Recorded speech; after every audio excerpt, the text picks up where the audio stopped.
Waswahili husema moyo wa mtu ni kichaka. Leo tarehe 13 mwezi Juni, kanisa linafanya kumbukizi ya moyo safi wa mama yetu Bikira Maria. Ni jana tu tarehe 12 tuliadhimisha sherehe ya moyo mtakatifu wa Yesu. Mama kanisa naona ni vyema sherehe hizi mbili zifuatane, kumbukizi ya moyo mtakatifu wa Yesu, lakini ifuate mara moja kumbukizi ya moyo safi wa mama yetu Bikira Maria.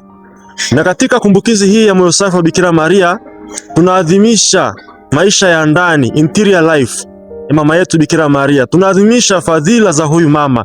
Tunaadhimisha neema ambazo huyu mama anatupatia katika kanisa letu. Ndugu zangu wapendwa, katika picha zinazochorwa kumwelezea moyo safi wa mama Bikira Maria, pale pana moyo ambao uko katikati, lakini kuna mwangaza au nuru au moto unaowaka kuzunguka ule moyo, kuashiria upendo wa mama Bikira Maria kwa Mungu katika mpango wa Mungu wa kumkomboa mwanadamu, lakini pia upendo alionao kwa binadamu wenzake.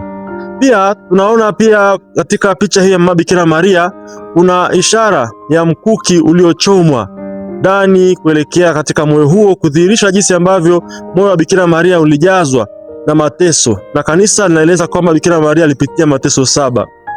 Lakini katika picha ya huo moyo kuna maua aina ya waridi yanayozunguka huo moyo. Yale yanawakilisha fadhila za mama Bikira Maria. Lakini pia pale juu katika picha hiyo ya moyo wa mama Bikira Maria pana ua la yungiyungi kuashiria kwamba Bikira Maria alikuwa ni msafi moyoni.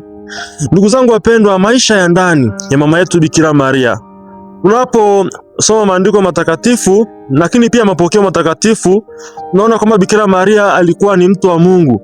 Alikabidhiwa hekaluni tangu akiwa mtoto mdogo, na mpaka alipofikia umri wa miaka 12 alikuwa ametolea maisha yake kubaki hekaluni, na akaweka nadhiri kwa Mungu kwamba atabaki ni bikira. Lakini pamoja na hayo, Mwenyezi Mungu anamjia tena kumtaka kumweleza habari ya ukombozi wa mwanadamu, kwamba atazaa mtoto.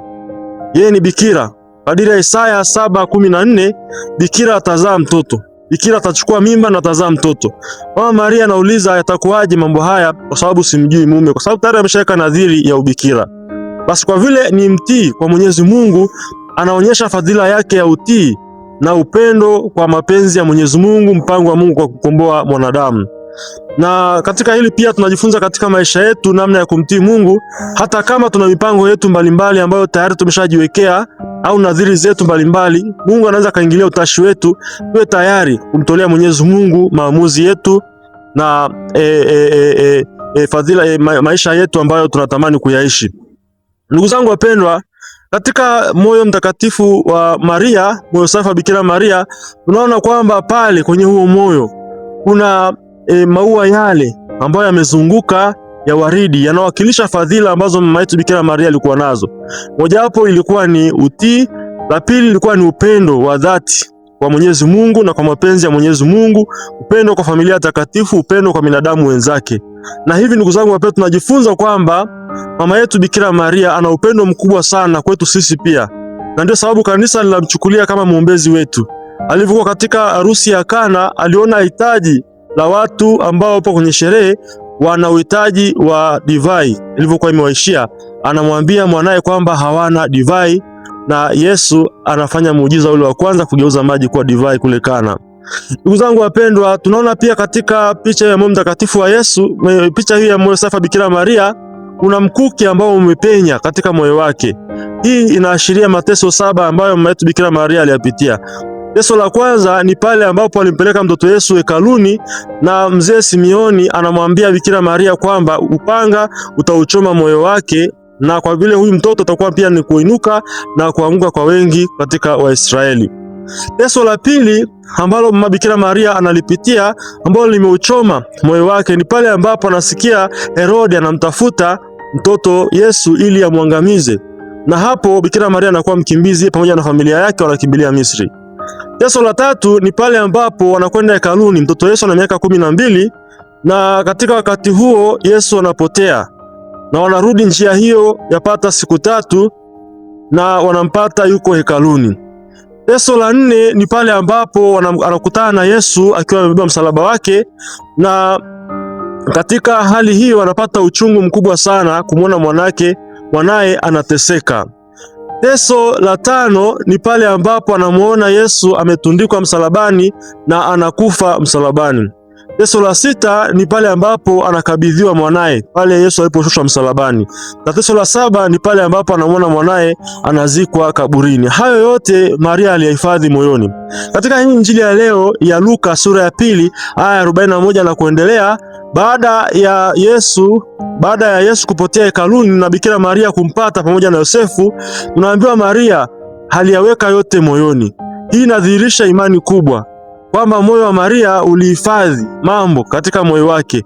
Moyo wa Maria ulikuwa kama maktaba, ulihifadhi kumbukumbu za matendo ya Mungu, lakini pia yale mambo ambayo alishindwa kuyaelewa aliyaamini kwa imani kubwa sana.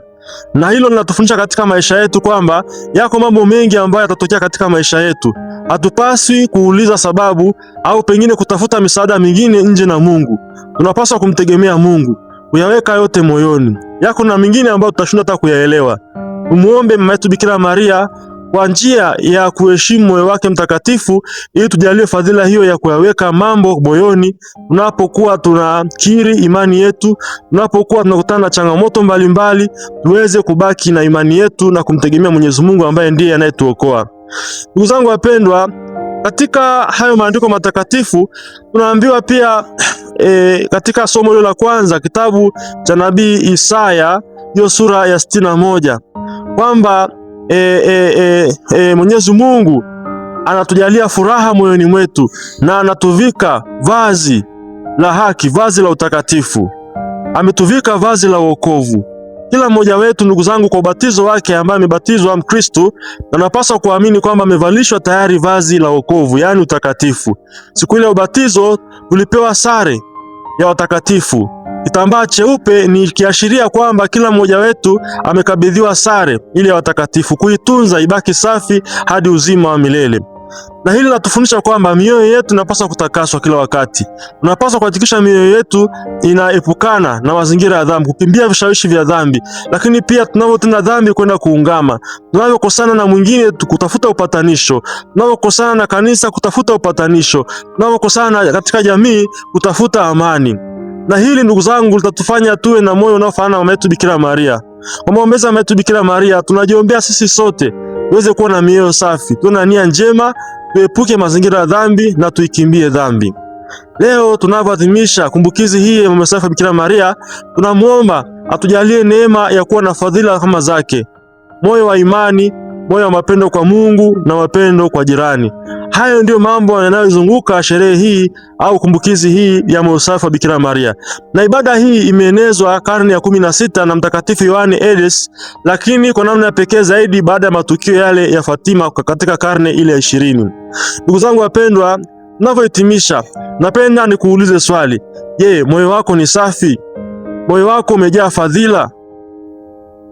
Ndugu zangu wapendwa, maisha yamejaa hofu, stress, yamejaa ugumu, yamejaa madeni, yamejaa msongo wa mawazo, yamejaa migogoro mbalimbali katika familia zetu, yamejaa kila aina ya huzuni na hofu, misiba, maradhi na kadhalika. Ndugu zangu, nakushukuru kwa kuwa mwana habari njema. Kama bado hujaingia katika familia hii habari njema, tafadhali usiache kujiunga. Nitahakikisha ninakuletea habari njema ambayo itaugusa moyo wako na kukufanya uwe na amani. Na kutakia wakati mwema, usiache kusubscribe katika habari njema.